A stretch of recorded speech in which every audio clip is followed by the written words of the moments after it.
Muhammadan abduhu wa rasuluh la nabiyya ba'dah amma ba'da.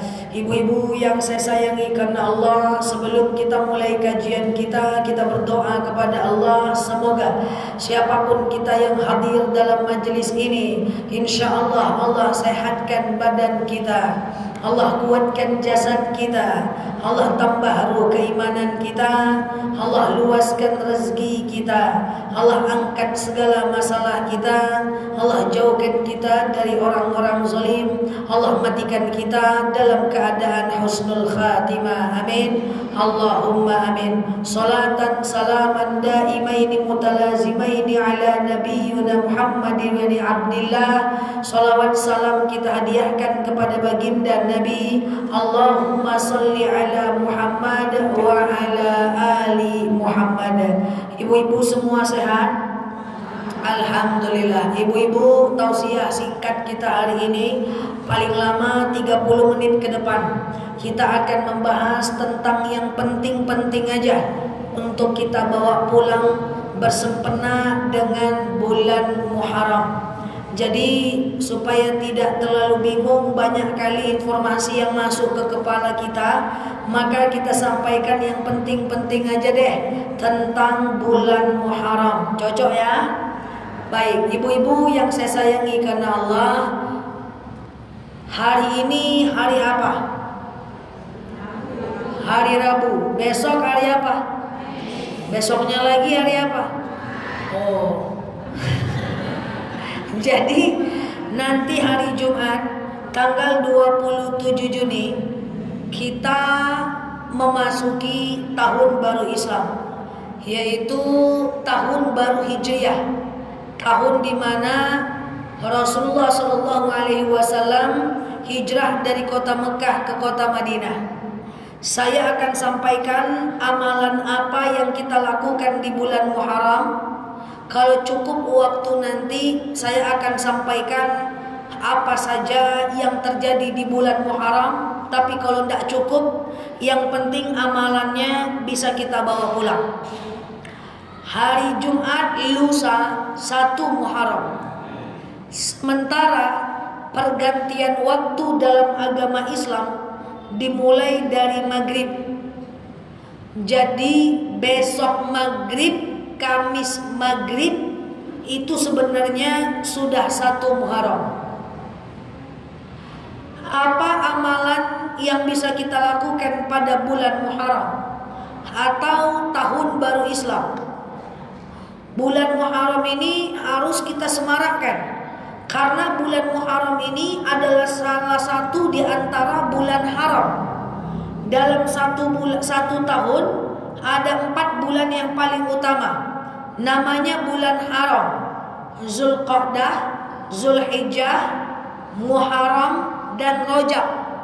Zulqa'dah bulan lalu, Zulhijjah bulan ini, Rajab Muharram bulan depan. Itu adalah bulan haram. Apa itu bulan haram? Bulan yang dilipat gandakan pahala kalau kita ibadah, dan akan dilipat gandakan pula dosa kalau kita berbuat dosa. Jadi bulan ini adalah bulan nahi munkar, bulan kita tidak boleh berbuat dosa, bulan dimana kalau kita berbuat dosa akan Allah lipat gandakan pahalanya, akan Allah lipat gandakan dosanya. Makanya namanya bulan haram. Kalau kita ke Mekah dan Madinah, ada namanya tanah haram. Mekah, Madinah. Apa maksud tanah haram? Tanah haram adalah tanah di mana kalau kita berbuat jahat dilipat gandakan dosa, kalau kita berbuat baik dilipat gandakan pahala. Makanya biasanya tour guide-nya akan bilang, ibu-ibu, kita udah masuk tanah haram. Hati-hati dalam berkalimat, hati-hati dalam berucap, karena ini tanah haram. Harus sabar-sabar kalau umroh. Kalau ada kawan kamar 4 orang, yang satu lama kali di kamar mandinya, jangan digosipin, lihat tuala mau benar, jangan. Tahan. Dosa itu sangat dilipat gandakan. Kadang-kadang di tanah haram ada orang Arab yang geser-geser kita. Apa kata kita? Ndak bamat tuh baca agama. Jangan tahan, itu tanah haram.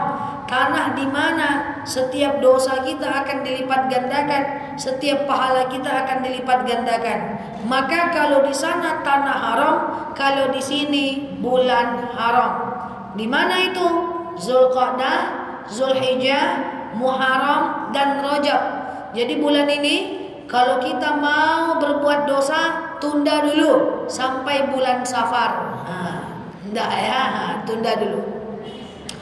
Apa amalan bulan ini? Boleh dicatat amalannya.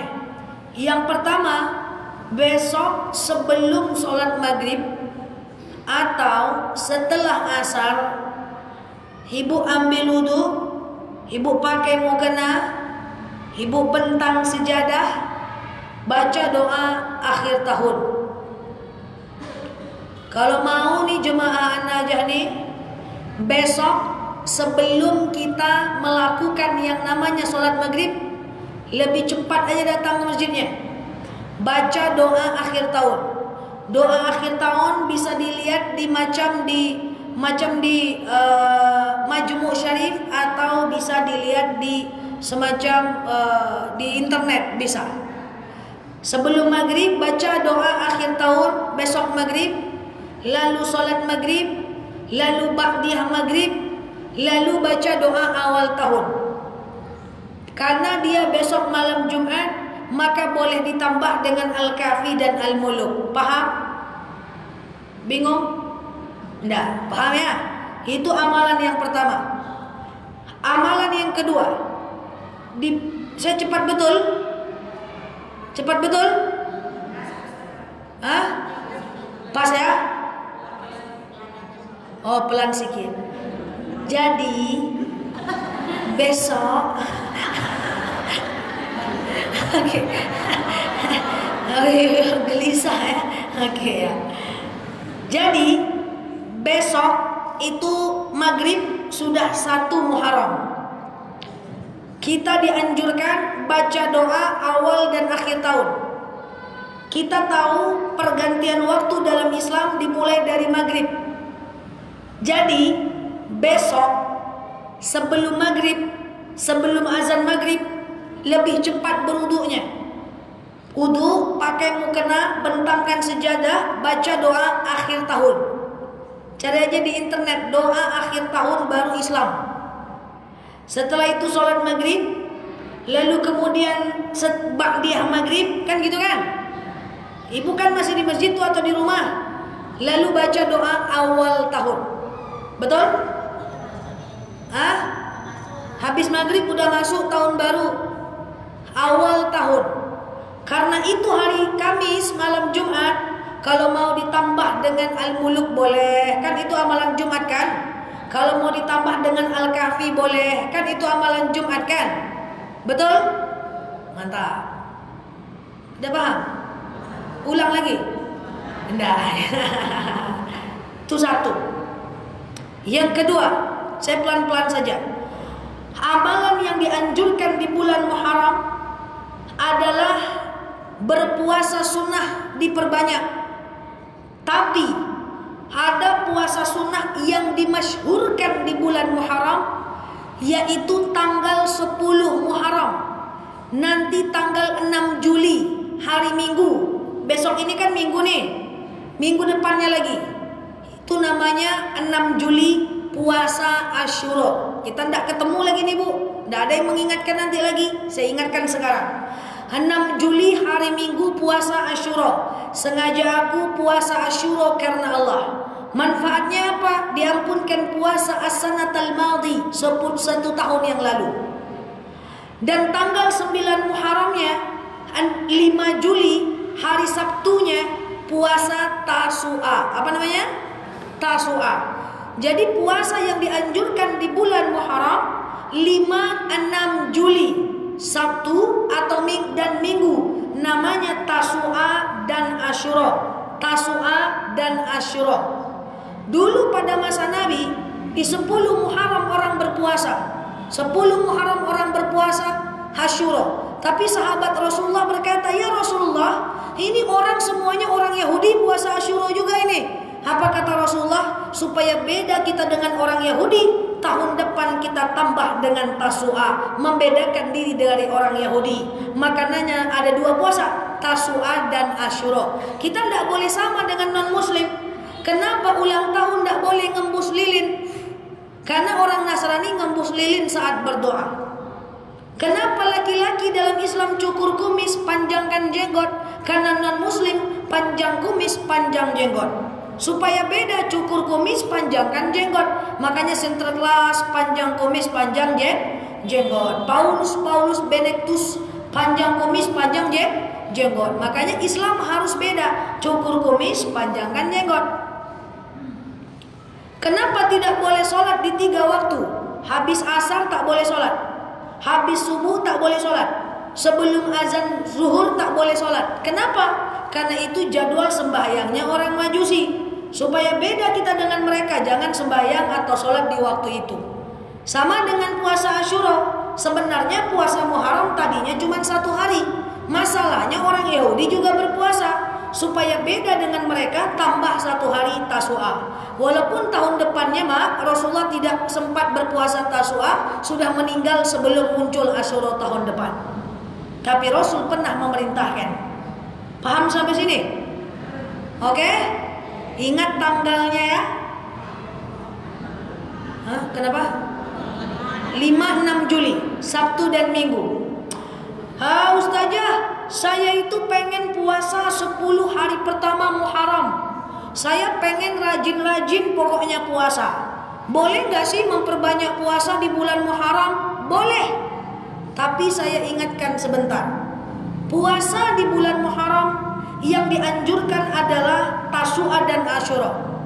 Kalau mau puasa awal dan akhir tahun, niatnya jangan sengaja aku puasa awal tahun. Enggak.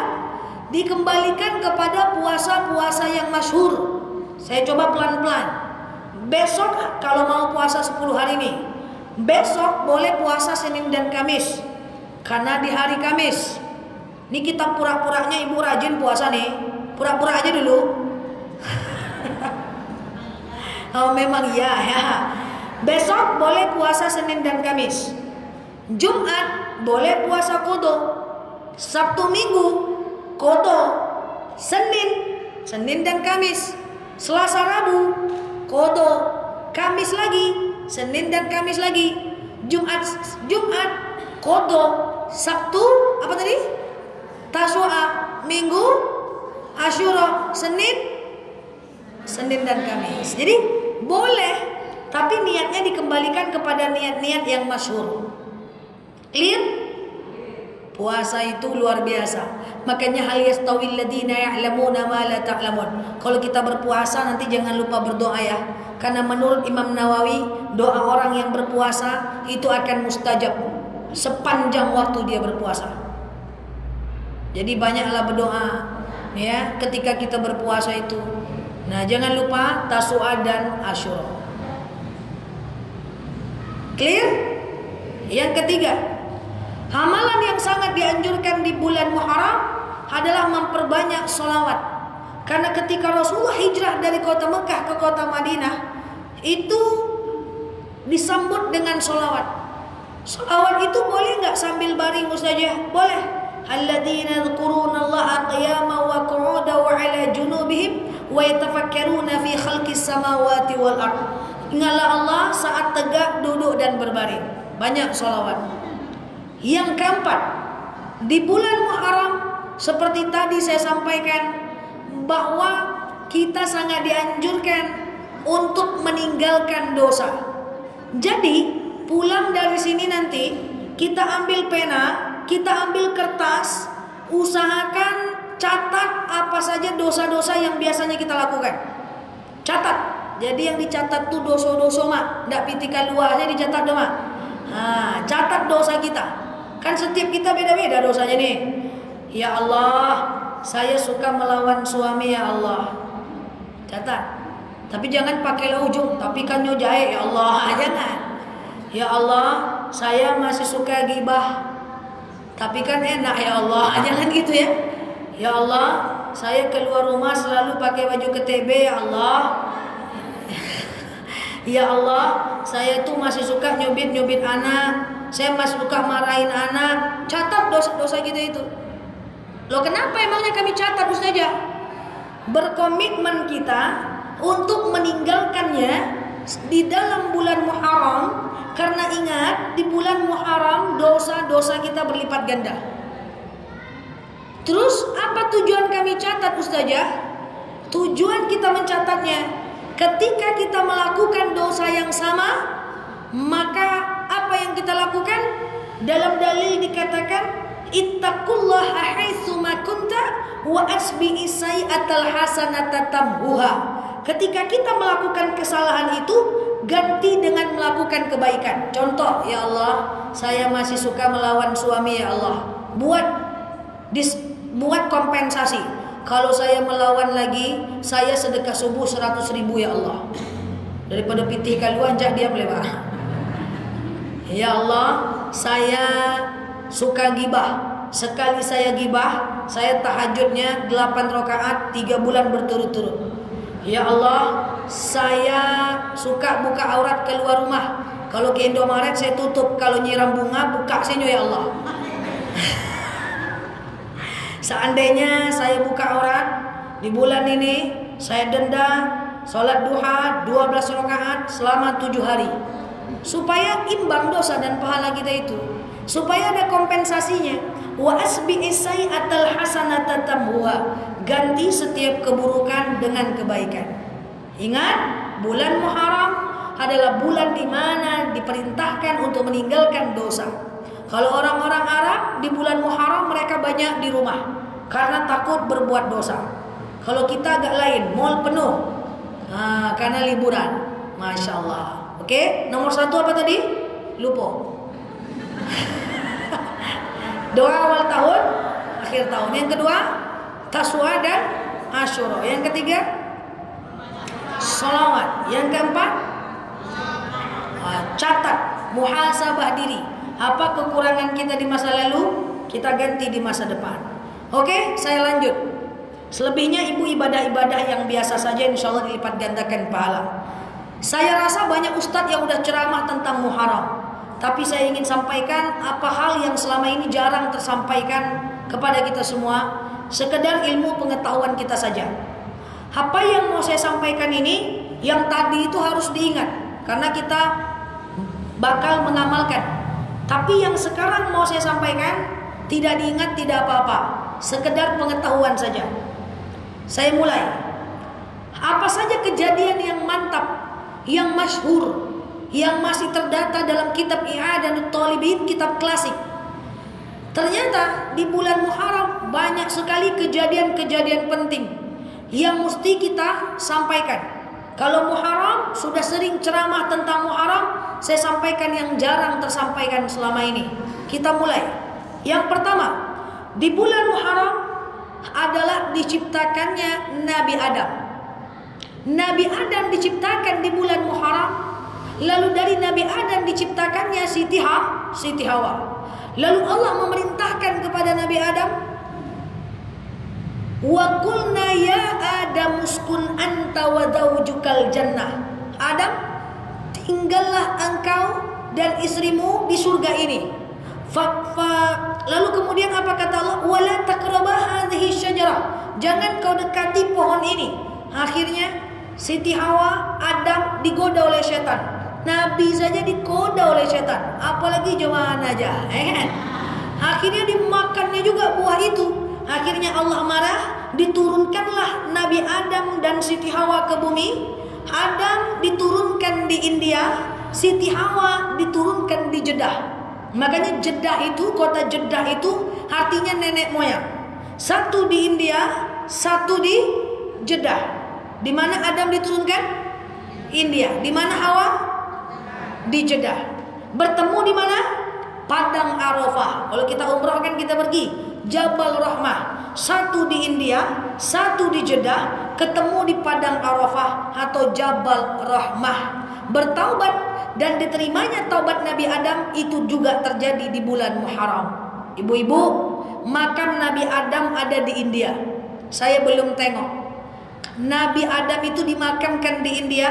Nabi Adam itu tinggi 60 hasta. itu lebih kurang 30 meter tingginya. Sementara Siti Hawa dimakamkan di Jeddah. Kalau ibu pergi umroh dibagi tahu oleh tour leadernya, tapi tidak boleh turun karena ditutup. Tapi kata masyarakat sekitar, makam Siti Hawa 29 meter panjangnya.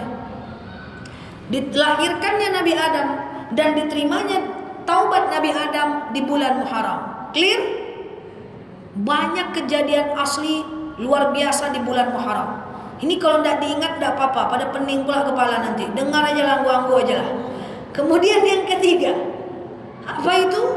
Masih ingat ibu kisah Nabi Yunus? Apa ujian yang Allah berikan kepadanya? Nabi Yunus dimasukkan oleh Allah dalam perut ikan. Lalu kegelapan dia. Nabi Yunus bilang apa? Doanya, La ilaha illa anta subhanaka inni kuntu minaz zalimin. Diselamatkannya Nabi Yunus dari perut ikan itu terjadi di bulan Muharram juga. Oke? Yang keempat, Nabi Yusuf. Apa ujian yang Allah berikan kepada Nabi Yusuf? Nabi Yusuf itu ujiannya dimasukkan oleh saudaranya ke dalam sumur. Ya kan? Lalu diselamatkan juga di bulan Muharram. Yang kelima, Nabi Ayyub. Apa ujian yang Allah berikan kepada Nabi Ayyub? Badan sakit, berkudislah, dan disembuhkan oleh Allah di bulan Muharram. Apa lagi? Nabi Ibrahim. Nabi Ibrahim lahir juga di bulan Muharram. Saya sampaikan, Nabi Ibrahim ini dikenal sebagai Abul Anbiya, bapak para nabi. Kisah Ibrahim ini luar biasa. Ibu bayangkan jadi Nabi Ibrahim nikah dengan Siti Sarah, lama tidak punya anak. Akhirnya Siti Sarah mengizinkan Nabi Ibrahim nikah dengan Siti Hajar. Siti Hajar itu maaf itu adalah pembantunya Siti Sarah. Udah gitu diperintahkan oleh Allah menaruh Siti Hajar ke kota Mekah. Lahir anak namanya Ismail. Diperintahkan pula oleh Allah membunuh anaknya. Bayangkan tuh cobaan Nabi Ibrahim. Tidak lama setelah itu lahir Nabi Ishak dari Siti Sarah. Jadi orang lama tak punya anak, tapi ternyata dari keturunannya lahir para nabi. Ismail, Ishak, Yakub, Yusuf, itu semua keturunan Nabi Ibrahim. Dan dimakamkan di Palestina. Makanya nanti kalau pergi ke Palestina, pergilah ke makam Ibrahim, di mana di situ juga makam Siti Sarah, makam Siti Hajar. Nabi Ibrahim itu dilahirkan di bulan Muharram. Siapa musuh Nabi Ibrahim? Kalau musuh Nabi Muhammad siapa? Abu Lahab, Abu Sufyan, Abu Jahal, Abu. Betul? Musuhnya Nabi Musa siapa? Fir'aun. Betul? Musuhnya Nabi Ibrahim, Raja Namrud. Ibrahim dibakar. Lalu apa kata Allah? Qulna ya naru kuni bardaw wa salama ala Ibrahim. Hai api, dinginlah engkau. Dinginlah untuk Nabi Ibrahim. Jadi Nabi Ibrahim dilahirkan di bulan Muharram dan diselamatkan dari bara api juga di bulan Muharram. Masya Allah. Jadi hampir banyak kejadian penting terjadi di bulan Muharram. Saya cerita sedikit. Nabi Musa. Kalau Nabi Ibrahim dakwah di Palestina sebagian dan di Mekah. Nabi Muhammad dakwahnya di Mekah dan Madinah. Tapi ada satu nabi yang itu juga kejadiannya di bulan Muharram. Nabi Musa. Kalau Nabi Musa itu dakwahnya di negara Mesir. Saya teringat sebuah kisah. Para nabi itu dakwahnya luar biasa. Makanya kalau kita ini dakwah macam saya, capek-capek dikit ya Allah, tidak seberapa lah dibanding para nabi, Bu. Saya teringat suatu kisah Nabi Musa itu dakwahnya di Mesir. Mesir itu hujan setahun cuma 2 kali. Hange. Ada negara-negara di dunia yang malamnya panjang, siangnya cuma 3 jam. Ada yang malamnya cuma 2 jam. Ada yang dingin salju terus. Ada yang panas kayak Jordania panas. Kalau kita siang seimbang dengan malam, betul? Kadang hujan, kadang panas, betul? Makanya kalau ange diam-diam selama. daripada tinggal di Jordan setahun cuma 2 hari hujan di bulan Januari. Jadi Nabi Musa siapa tadi musuhnya? Firaun. Nabi Musa itu ketika berdakwah, Bu, itu sampai kehausan dan kadang-kadang kehilangan air. Di negara Mesir, apa kata Allah kepada Nabi Musa? Faqulna drib bi'asakal hajar. Musa, kau ambil tongkatmu, kau pukulkan ke batu itu. Fanfajarat min husnata asyrata aina. Maka muncul 12 mata air. Kulu washrabu, kau makan dan minumlah. Jadi di Mesir itu ada satu batu yang dipukul oleh Nabi Musa, kemudian mengeluarkan mata air. Saya sudah melihat batunya langsung di Mesir. Batunya ada, mata airnya ada 12. Pernah saya minum mata airnya, tapi saya tidak bawa ke An-Najah. Itu ada. Jadi kalau kita di Mesir itu sedih kita. Sebegini tandusnya Nabi Musa itu kemudian berdakwah. Lalu kemudian Nabi Musa lari dari kejaran Firaun. Firaun ini bukan satu orang. Ini sebagai ilmu pengetahuan. Firaun bukan satu manusia. Firaun banyak orang. Pemimpin-pemimpin Mesir itu Firaun. Tapi di antara banyak Firaun, hanya ada satu Firaun yang mengaku dirinya Tuhan. Itulah Firaun Musa tadi. Namanya Ramses II. Siapa namanya? Jangan itu pula yang diingat pas pulang kaji ini, tidak. Apa kajian ustazah Ramses II? Jangan. Ramses II, satu-satunya Firaun yang mengaku dirinya Tuhan. Namanya Ramses II. Punya istri masuk surga. Siapa nama istrinya? Asia. Istrinya masuk surga. Firaunnya masuk neraka. Ketika Nabi Musa berada dengan kejaran Firaun, buntu di Laut Merah, Nabi Musa menghentakkan tongkatnya, terbuka laut, Nabi Musa lolos, Firaun lewat, ditutup oleh Allah laut, dan Firaun meninggal di Laut Merah. Matinya Firaun di Laut Merah itu terjadi pada bulan Muharram. Kan gitu, Besti. Biar kita ngerti kan. Dan Ramses II itu jenazahnya itu dimumikan di kota Mesir. Jadi kalau kita ke Mesir, kita akan lihat Museum Nasional Mesir. Ada banyak Firaun yang dimumikan. Saya sudah lihat Firaun itu, dan saya sudah pernah bertemu dengan Firaun Musa asli, namanya Ramses II. Saya jalan di Museum Nasional Mesir, banyak Firaun. Tak ada wajah-wajah mirip kayak ibu, agak beda sedikit. Saya jalan, saya langsung lihat Firaun Musa.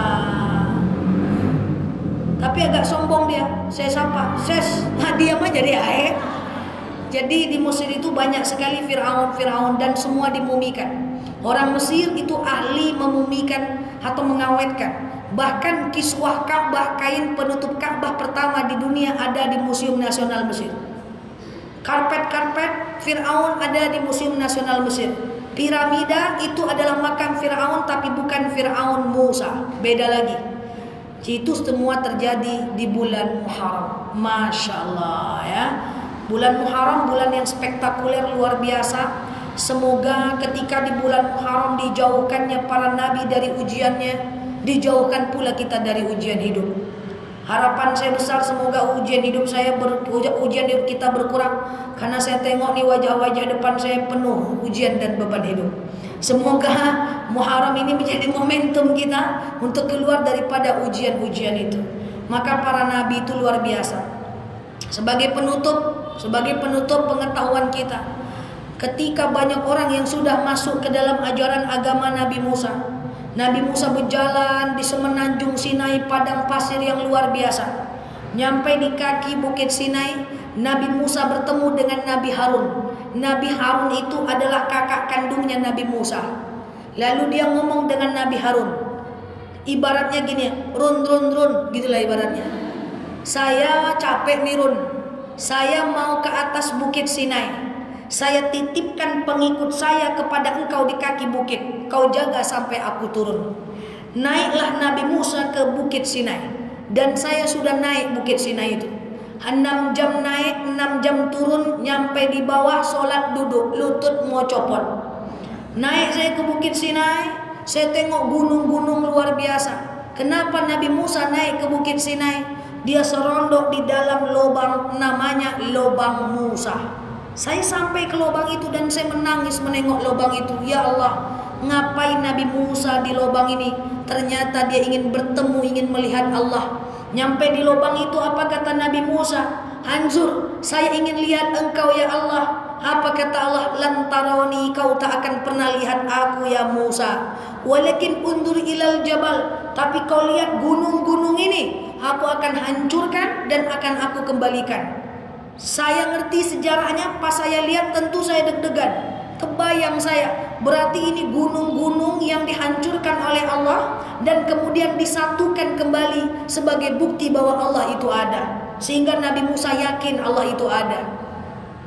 Jadi Allah itu seperti itu, Bu. Suatu ketika Nabi Musa ingin melihat Allah, dia bilang kepada Jibril, "Ya Jibril, saya pengen lihat Allah." Jibril pergi kepada Allah, lalu kemudian kembali kepada Nabi Musa. Apa kata Allah Jibril? Allah tak cakap apa-apa. Allah cuma minta engkau mengangkat bejana dan kemudian diisi air. Kau pegang terus Musa. Sampai kapan aku pegang air ini? Sampai ada perintah dari Allah untuk air ini diletakkan. Dipegang oleh Musa, pegang siang, malam dipegang. Jibril, sudah ada belum perintah dari Allah untuk ini aku letakkan? Pegel nih, itu ibaratnya. Belum ya Musa. Jibril, sudah ada belum perintah Allah? Belum ya Musa. Akhirnya Nabi Musa ketiduran, jatuh bejana tadi, berserakan airnya. Lalu kemudian Musa berkata kepada Jibril, "Gimana Jibril? Ini amanah Allah, saya pegang akhirnya jatuh." Apa kata malaikat Jibril? Itulah ibarat Allah. Andaikan Allah itu tidur seperti engkau tertidur tadi, maka dunia akan seperti air yang tumpah, hancur. Maka Allah la ta'khuzu sinatu wala naum. Tidak tidur, tidak ngantuk. Itu cara Allah menunjukkan dirinya. Masya Allah ya. Jadi kesimpulannya, kita tadi udah sampaikan apa saja amalan di bulan Muharram, dan ternyata banyak kejadian spektakuler di bulan Muharram. Kita maksimalkan Muharram dengan baik. Yang tahun lalu kita mubazir, tahun ini jangan mubazir. Tahun lalu suka buka aurat, tahun ini tahan. Tahun lalu suka marah-marah, tahun ini tak boleh marah-marah. Tahun lalu masih suka bohong-bohong, tahun ini jangan lagi bohong-bohong. Supaya apa? Supaya kita lebih baik. Kita tidak perlu lebih baik dibanding orang lain, kita hanya perlu lebih baik dibanding diri kita di masa lalu. Tidak ada orang baik yang tak punya masa lalu yang buruk. Tak ada orang buruk yang tak punya masa depan yang baik. Semua kita berhak untuk menjadi lebih baik. Harapan kita ketika kita tahu sejarah daripada para nabi, ternyata para nabi diujiankan oleh Allah, dikeluarkan dari ujian di bulan Muharram. Semoga Allah menangkan kita semua di bulan Muharram ini. Amin Allahumma amin. Wallahu a'lam bishawab. Ala hazihi niyah. Al-Fatihah.